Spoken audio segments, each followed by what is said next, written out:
आज 31 जुलाई को UP TGT PGT भर्ती 2026 के बारे में काफ़ी सारी अपडेट्स हैं। देखिए, सबसे पहले यहाँ पर तो यही अपडेट दिया गया है पदों के विवरण के बारे में।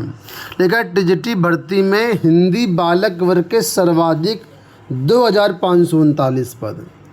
आप समझिए, लगभग 16 से 17 हज़ार पदों पर टीजीटी भर्तियाँ हैं और पदों की संख्या बहुत ही बम्पर है। जहाँ अभी आपने टीजीटी 2022 में देखा, सभी विषयों को मिलाकर के 3500 पद थे। वहीं पर अब की बार हिंदी विषय में ही केवल 2500 पद हैं।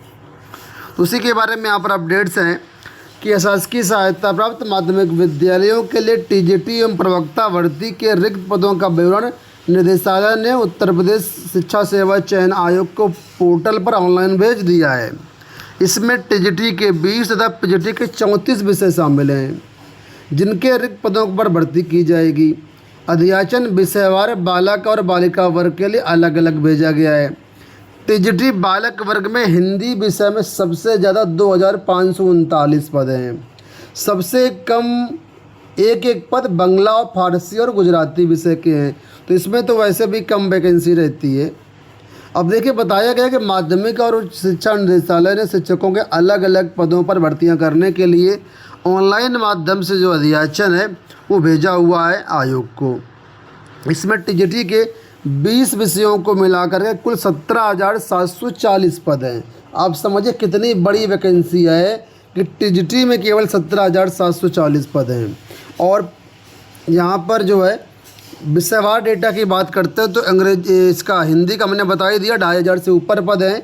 वहीं पर हिंदी के बाद जो सबसे ज़्यादा पद हैं वो हैं अंग्रेजी में 2,340 हैं। इसके बाद विज्ञान में 2,278 पद है। देखिए, सबसे हाई टॉप 3 में विज्ञान भी है, 2,278 पद। सामाजिक विज्ञान में 2,265 पद है। गणित में 2,188 पद है। इसके विपरीत जो सबसे कम पद हैं उसमें से मैंने बताया बांग्ला, फारसी, गुजराती में एक पद है। इसके बाद कम पद वाले में सिलाई में 14 पद हैं, शारीरिक शिक्षा में 16 पद हैं। अब पीजीटी में बात करते हैं तो पीजीटी के 34 विषयों के अध्याचनों के परीक्षण के बाद विषयवार भर्ती का विज्ञापन जारी होगा। तो आप समझिए, जिन लोगों का किसी कारण से चयन नहीं हो पाया, 1-2 क्वेश्चन की वजह से नहीं हो पाया, तो आप सबका चयन इस नई भर्ती में हो सकता है। बशर्ते आपको एक स्ट्रेटजी बनानी पड़ेगी, पढ़ना पड़ेगा। इस बार पैटर्न भी बदला है, नेगेटिव मार्किंग भी है, तो इन सब चीज़ों को ध्यान में आपको रखना पड़ेगा। यहाँ पर भी देखिए दिया गया कि शिक्षक भर्ती में तुक्केबाजी नहीं, गलत जवाब पर कटेंगे अंक। इस बार जो है प्राथमिक हो या माध्यमिक हो या कोई भर्ती हो, इस बार तुक्काबाजी नहीं चलेगी। प्राथमिक, उच्च प्राथमिक, माध्यमिक विद्यालयों में अब शिक्षा सेवा चयन आयोग ने सभी भर्ती परीक्षाओं में जो नेगेटिव मार्किंग है वो लगा दिया है।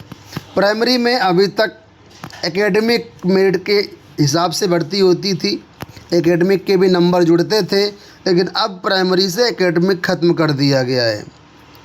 भर्ती का विज्ञापन जारी होने के बाद स्थिति और क्लियर होगी।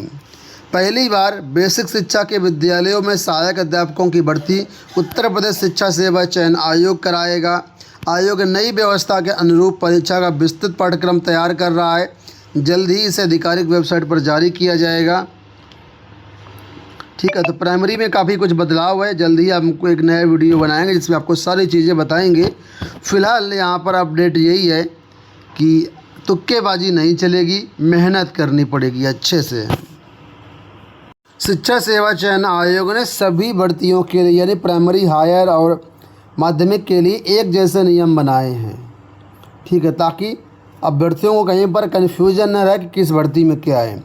लिखा है कि अभ्यर्थियों में से 120 बहुविकल्पी प्रश्न पूछे जाएंगे। इसमें 90 प्रश्न निर्धारित विषय के रहेंगे, 30 प्रश्न सामान्य ज्ञान से होंगे। प्रत्येक प्रश्न 3 नंबर का होगा। लिखित परीक्षा 360 अंकों की होगी और इसी आधार पर अंतिम मेरिट सूची भी बनाई जाएगी। प्रत्येक परीक्षा में प्रश्न के 4 विकल्प होंगे। गलत उत्तर पर 1/3 की नेगेटिव मार्किंग भी रहेगी। टीजीटी अंग्रेजी जिसका मामला हाई कोर्ट में चल रहा है, उसमें औपबंधिक रूप से 42 और अभ्यर्थियों की कल लिस्ट जारी हुई है और इन अभ्यर्थियों का डीवी कार्यक्रम लगा दिया गया है 10 अगस्त को। याचिका संख्या 9799। इस याचिका के अंतर्गत 42 अभ्यर्थियों को फ़िलहाल डॉक्यूमेंट वेरिफिकेशन के लिए जो है प्रवेश पत्र डाउनलोड करने के लिए कल नोटिस जारी हो गई है। इसी के साथ ही जो अभ्यर्थी टीजीटी के किसी भी डीवी में किसी भी विषय में हो और अगर वो एब्सेंट रहे हैं तो उनको भी एक मौका दिया गया 10 अगस्त को डीवी कराने के लिए। तो सभी छात्रों के जो डीवी लेटर है वो वेबसाइट से आप डाउनलोड कर सकते हैं। इसी के साथ बिहार से देखिए यहाँ पर अपडेटेड TRE 4 में जो पदों की संख्या है वो भी सार्वजनिक कर दी गई है। बिहार में 32,000 पदों पर TRE 4 का विज्ञापन बहुत जल्द जारी होने वाला है। इसमें 16,000 पद सिर्फ और सिर्फ प्रवक्ता के हैं, PGT के हैं। पदों की संख्या देखेंगे तो रसायन विज्ञान में 3,695 पद हैं, भौतिक विज्ञान में 1,758 पद हैं, प्रवक्ता की बात हो रही है। और यहाँ पर अलग अलग पद देखेंगे तो सभी विषय के प्रवक्ता के पद यहाँ पर आपको मिल जाएंगे। 22 विषयों का यहाँ पर मेंशन है। टीजीटी में जो पदवाएँ हैं उनका विवरण यहाँ पर आपको मिल जाएगा। 6ठी से 8वीं तक के जो पद हैं वो इसका विवरण यहाँ पर, और 1 से प्राइमरी तक के पदों का यहाँ पर विवरण दिया गया है। तो इन सभी पदों पर बिहार में भी बम्पर वैकेंसी आने वाली है। आप सब इसकी भी तैयारी अगर करना चाहें तो कर सकते हैं। आयोग ने सुनी गुहार, 1 माह में BDO का परिणाम। ग्राम पंचायत अधिकारी भर्ती के इंतज़ार कर रहे छात्रों के लिए अच्छी खबर है। UPSSC के अध्यक्ष ने ये साफ किया कि भर्ती प्रक्रिया अंतिम चरण में चल रही है। प्रमाण पत्रों का मिलान हो चुका है, इसका परीक्षण किया जा रहा है और 1 महीने में अंतिम रिजल्ट जारी कर दिया जाएगा। तो UPSSC की ग्राम पंचायत अधिकारी भर्ती मई 2023 में आई थी। इसमें ग्राम विकास अधिकारी के 1468 पद थे।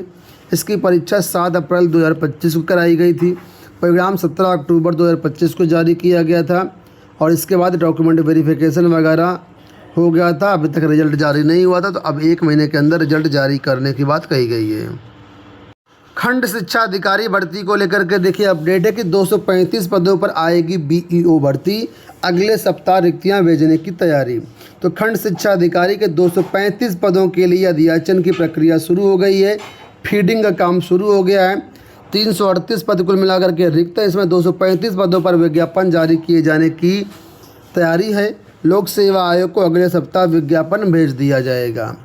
तो जो भी अभ्यर्थी BEO वाले हैं ये भी अपनी तैयारी अब धुआंधार शुरू कर दें। इसका भी विज्ञापन संभवतः अगस्त में ही जारी हो जाएगा। अंत में यहाँ पर अपडेट है, 53 बाबुओं की तैनाती पर लगाई रोक। शिक्षा निदेशालय के 53 बाबुओं की तैनाती से बखेड़ा खड़ा हो गया है। अपर शिक्षा निदेशक माध्यमिक कामता रामपाल ने 27 जुलाई को नियम विरुद्ध तरीके से 53 बाबुओं का पटल परिवर्तन किया था। इनमें शिक्षा निदेशालय, मिनिस्ट्रियल कर्मचारी संघ के नवनिर्वाचित संघ के अध्यक्ष आशुतोष शुक्ल और मंत्री सुधीर सिंह यादव को मलाई दर अर्थ अनुभाग 5 में तैनाती दी गई है। इसके अलावा तमाम बाबुओं को पसंदीदा स्थान पर भेजा गया है। तो पहले से काबिज कई कार्मिकों को अपेक्षाकृत कम महत्व के अनुभाग में तैनाती दी गई है। इसकी सूचना मिलने पर माध्यमिक शिक्षा निदेशक प्रताप सिंह बघेल ने 29 जुलाई को नई कर्मचारी तैनाती पर रोक लगा दी है। दोस्तों ये हो गई आज की सारी सूचनाएं। इस वीडियो में इतना ही। धन्यवाद।